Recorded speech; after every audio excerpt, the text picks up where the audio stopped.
Hello everyone, very good morning to all of you. Dear all aspirants, just today I am going to discuss Indian State of Forest Report 2021. Actually, this survey has been published last day by Indian Minister of Forest Minister Mr. Bhupesh Yadav. Okay, तो जैसा कि पिछले दिन आपने देखा होगा कि Indian state of forest report 2021 जो रिपोर्ट है ये पब्लिश कर दी गई है और इस रिपोर्ट में हम की फाइंडिंग देखेंगे, चाहे वो हमारा यूपीएससी हो, बीपीएससी हो, किसी भी प्रकार के एग्जामिनेशन हो, सारे एग्जाम में ये बहुत इंपॉर्टेंट होंगे, जिसमें हम लोग बात करेंगे ज़्यादातर फैक्ट्स पे।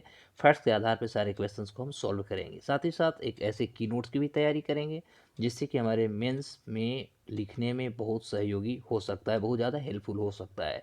तो आप सभी से रिक्वेस्ट है कि लास्ट तक बने रहें, लास्ट तक देखते रहें और इसे शेयर, लाइक, कमेंट करना ना भूलें। चलिए अब हम इसी के साथ अपने एपिसोड को शुरू करते हैं। India state of forest report जो 2021 का रिपोर्ट आई है, जैसा कि हम जब भी देख रहे हैं, आज 14 जनवरी 2022 है। और पिछले ही दिन रात को हमने देखा कि स्टेट ऑफ फॉरेस्ट रिपोर्ट जो थी, ये रिपोर्ट आई थी। इस रिपोर्ट के आधार पर आज हम लोगों ने बहुत सारी बातें करने वाले हैं।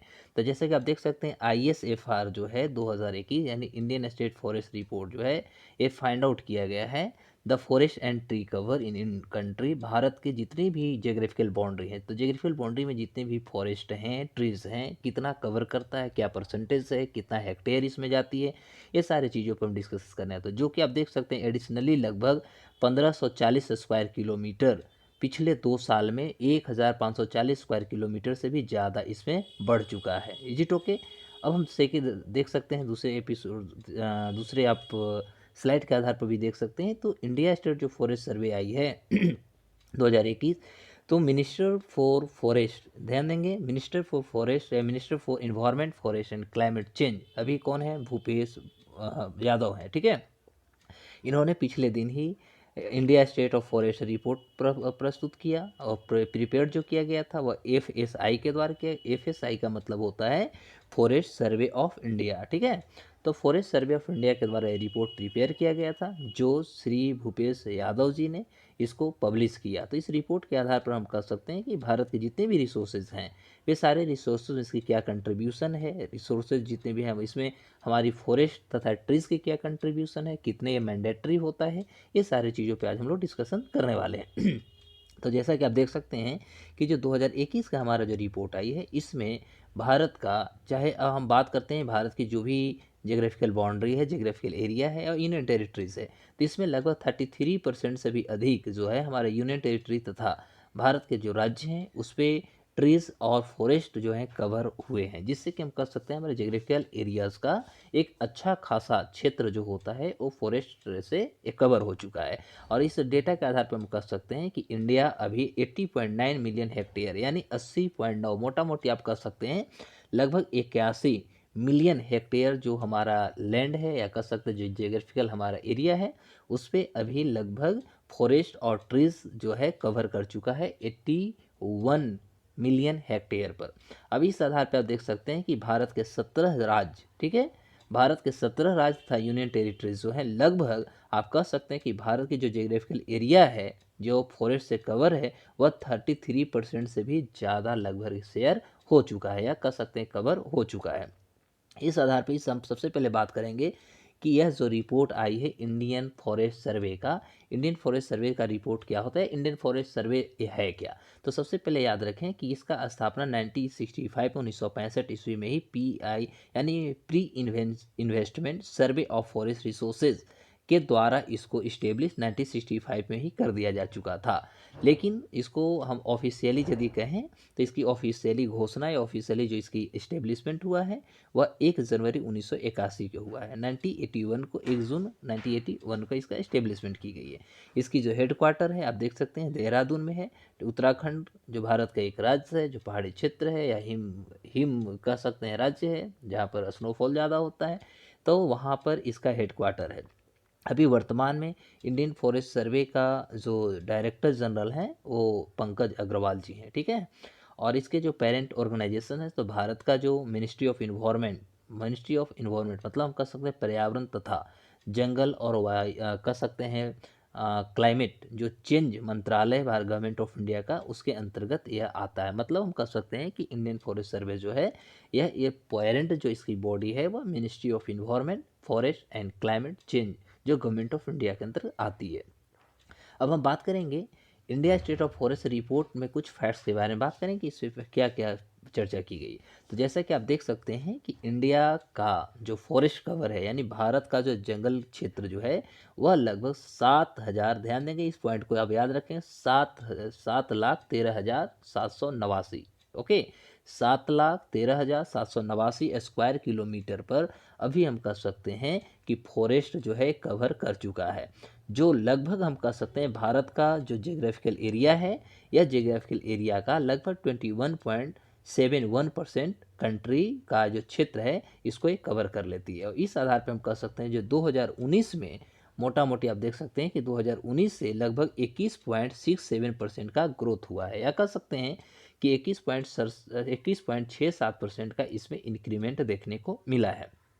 इस आधार पर आप बोलने कह सकते हैं कि ट्री जो कवर करता है वह इंक्रीज लगभग 721 स्क्वायर किलोमीटर पर लगभग इसका इंक्रीमेंट हुआ है, ठीक है।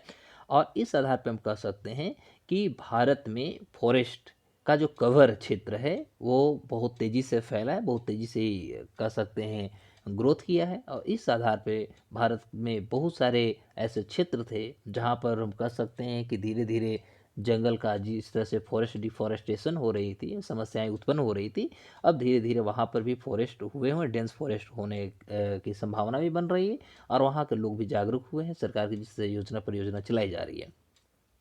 अब आप देख सकते हैं कि इस रिपोर्ट के आधार पर भारत के कुछ ऐसे राज्य हैं, जैसे आंध्र प्रदेश की हम बात करते हैं। आंध्र प्रदेश में बहुत तेज़ी से खासतौर पे फॉरेस्ट कवर हुआ है, जो लगभग 647 स्क्वायर किलोमीटर यानी 647 किलोमीटर के स्क्वायर में ये फैला हुआ। उसके बाद आंध्र प्रदेश के बाद तेलंगाना का नाम आता है, यानी यहाँ पर 632 किलोमीटर स्क्वायर में फैला हुआ है। उसके बाद थर्ड नंबर पे उड़ीसा आता है जो 537 स्क्वायर किलोमीटर में आता है।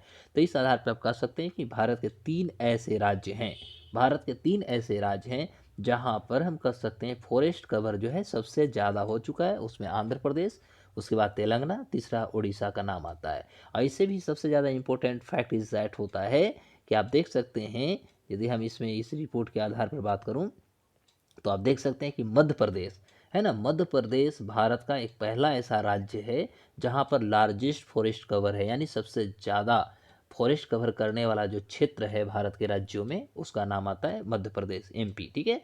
उसके बाद अरुणाचल प्रदेश का नाम आता है, फिर छत्तीसगढ़ है, उसके बाद उड़ीसा है, फिर महाराष्ट्र है। तो ये सारे जो फैक्ट्स हैं, ये फैक्ट्स आपके हर एग्ज़ाम में चाहे प्रीलिम्स हो चाहे मेंस हो किसी भी एग्ज़ाम के लिए बहुत इंपॉर्टेंट हो सकता है। और इसके अलावा भी आपको जो भी प्रॉब्लम, तो आप लोग से मेरा गुजारिश होगी, अनुरोध करेंगे कि आपको जो भी इसमें किसी भी प्रकार की क्वेरी हो आप ज़रूर कमेंट बॉक्स में डालें, कमेंट बॉक्स में अपना क्वेरी डालें, आपकी जवाब ज़रूर दी जाएगी। या आपकी जो भी ज़रूरत होगी उस तरह से आप सजेशन भी दे सकते हैं, जिससे कि हम नए नए वीडियो आपके प्रिपरेशन में एक बूस्टअप कर सकते हैं, बूस्टअप डोज जो कर सकते हैं उसको करने में आपको हमारे तरफ से एक सहयोग मिल सकता है। अब इस रिपोर्ट के आधार पर फिर हम देखते हैं कि भारत के ऐसे 5 टॉप स्टेट्स आप कह सकते हैं, भारत के 5 ऐसे स्टेट्स जहां पर टर्म्स ऑफ फॉरेस्ट जो है कवर वो परसेंटेज में बहुत ज़्यादा तेज़ी से ग्रोथ किया है। और वो टोटल जो उस राज्य का जो जियोग्राफिकल एरिया है, जैसे मान लिया जाए हम बात करते हैं मिजोरम का, ठीक है। तो मिजोरम का जो टोटल जियोग्राफिकल एरिया है, टोटल जियोग्राफिक एरिया का लगभग 84.53% पर हम कह सकते हैं कि वहाँ पर फॉरेस्ट कवर हो चुका है, ठीक है। उसके बाद अरुणाचल प्रदेश का स्थान आता है जो 79.33%। उसके बाद मध्य मेघालय का स्थान आता है 76%। मणिपुर का आप देख सकते हैं 74.34%। और नागालैंड का आप देख सकते हैं 73.90%। तो इस तरह से भारत के टॉप 5 स्टेट्स हैं जहां पर फॉरेस्ट कवर परसेंटेज में यदि उसका जियोग्राफिकल एरिया के आधार पर देखा जाए तो टोटल जियोग्राफिकल एरिया में इनकी बहुत अच्छी कंट्रीब्यूशन देखने को मिलता है। उसके अलावा भी हम देख सकते हैं भारत के नॉर्थ ईस्ट यदि हम राज्य की बात करें तो नॉर्थ ईस्ट के 5 राज्य को आप देख सकते हैं, जैसे अरुणाचल प्रदेश हुआ, मणिपुर आप देख सकते हैं, मेघालय है, मिजोरम है, नागालैंड है। ये ऐसे 5 राज्य हैं जहाँ पर आप कह सकते हैं कि फॉरेस्ट कवर दिन प्रतिदिन का जो लॉस होते गया है। तो ये रिपोर्ट पहले का है, प्रीवियस हम रिपोर्ट की बात कर रहे हैं और ये रिपोर्ट जो है कहीं ना कहीं डिफोरेस्टेशन के कारण एक बहुत बड़ी कह सकते हैं क्लाइमेटिक चेंज, इन्वायरमेंटल प्रॉब्लम, इस तरह से समस्या भी आ सकती है। तो हम कह सकते हैं कि कुछ ऐसे क्षेत्र हैं जहाँ पर एक पॉजिटिव रेस्पॉन्स देखने को मिल रहा है, तो कुछ ऐसे भी क्षेत्र हैं जहाँ पर एक भयावह चिंताजनक आप कह सकते हैं रिजल्ट देखने को मिल रहा है। अब मैनग्रोव की क्षेत्र की बात करें तो मैनग्रोव जो होता है वो हैव सॉन इन इनके लगभग 17 किलोमीटर स्क्वायर में मैनग्रोव जो है बढ़ा है। तो इसकी ग्रोथ कर सकते हैं एरिया जो है बढ़ी हुई है। और इस आधार पर आप कह सकते हैं कि इंडिया का टोटल जो मैनग्रोव है वह लगभग 4,992 स्क्वायर किलोमीटर को एक कवर करता है। ठीक है। अब इस आधार पर आप देख सकते हैं कि ये सर्वे जो हमें प्रदर्शित करता है, इस सर्वे में हम देख सकते हैं कि फॉरेस्ट क्रॉप जो कवर करता है वह लगभग 35.46% मैनग्रोव के क्षेत्र में देखते हैं। Prone to the forest fires, बहुत ज़्यादा ये चिंता का विषय भी कह सकते हैं। और इनमें से लगभग 2.81% जो है वो एक्सट्रीमली प्रोन है। ठीक है। और उसके अलावा भी आप देख सकते हैं वेरी हाईली जो प्रोन एरिया है वह लगभग 7.85% है। और वहीं हाईली प्रोन जो इलाका है वह 11.51% है। Is it okay. तो कहीं ना कहीं आप कह सकते हैं कि चिंता का भी विषय देखने को मिल रहा है। तो टोटल यदि कार्बन स्टॉक की बात करें तो भारत के फॉरेस्ट यानी भारत के जो जंगल है, कंट्री के जो जंगल हैं, उसके टोटल कार्बन स्टॉक की यदि बात करें तो एस्टिमेट किया गया था कि 7,204 मिलियन टन्स होगा। ठीक है। लेकिन ये इंक्रीज हुआ 2019 की बात यदि करते हैं तो यह 7,204 मिलियन टन जो था, इसमें और ज़्यादा एक इंक्रीज देखने को मिला और यह बढ़ करके लगे 79.4 मिलियन टन्स और इसमें जुड़ जाता है। ठीक है। अब देख सकते हैं कि बम्बू फॉरेस्ट की यदि बात करें, इस पे भारत सरकार भी बहुत सारे कार्य कर रही है। बम्बू को कह सकते हैं गवर्नमेंट ऑफ इंडिया उसे सब्सिडी भी दे रही है, एक योजना परियोजना भी चला रही है जिससे कि किसानों को इससे कुछ प्रॉफिट हो सके। तो बम्बू फॉरेस्ट यदि देखा जाए तो लगभग 13,882 मिलियन है ना स्टेम्स इसमें ग्रोथ किया है जो 2019 में था। उस आधार पे यदि देखें तो 2019 से लेकर के 2021 की डाटा आप देखते हैं तो जहां 2019 में बम्बू फॉरेस्ट 13,882 मिलियन कलम्स था या स्टेम्स कह सकते हैं, वही 2021 में ये बढ़ करके 53,336 मिलियन क्लम्स पर पहुंच चुका है। मतलब हम कह सकते हैं कि बम्बू यानी बांस उद्योग या बांस का कह सकते हैं कृषि में कहीं ना कहीं एक बहुत बड़ी पॉजिटिव सकारात्मक सोच तथा सकारात्मक कह सकते हैं कदम भी देखने को मिल रहे हैं। तो ये सारे जितने भी हम लोगों ने डिस्कस किया, यह इंडिया स्टेट फॉरेस्ट रिपोर्ट के बारे में बात किया जो FSI यानी फॉरेस्ट सर्वे ऑफ इंडिया के द्वारा रिपोर्ट प्रस्तुत की गई है। तो इसमें हम सारे आपको डेटा जितने भी करंट डेटाज थे चाहे जो भी प्रीवियस डेटा थे सारे डेटा पे भी हमने बात किया। तो आप इसी तरह कोई नए वीडियो के साथ फिर हम आपसे मिलते हैं। तब तक के लिए नमस्कार, बाय बाय। आप अपने सजेशन भी देते रहें जिससे कि हम नए नए वीडियो आपके लिए बनाते रहूं। तब तक के लिए नमस्कार, जय हिंद, बाय।